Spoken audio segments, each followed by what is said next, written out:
si Kiefer talaga eh. Alam ko. Alam ko si Kiefer talaga. From the very start. Kagaya kay Ella, eh baka sakaalinan naman ako. But again, I'm wrong.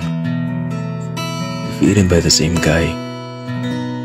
I'm not stupid, Jay. I knew it already from the day you said yes to me. Hauya is not lying when she said that she saw you and Kiefer. She just saved us from embarrassment. And I also know that you make out with him at the restroom. Andun din ako nang labing umaming ka sa kanya. If you're asking, how did I know? The answer is simple. Kiefer is not the only one who have ways.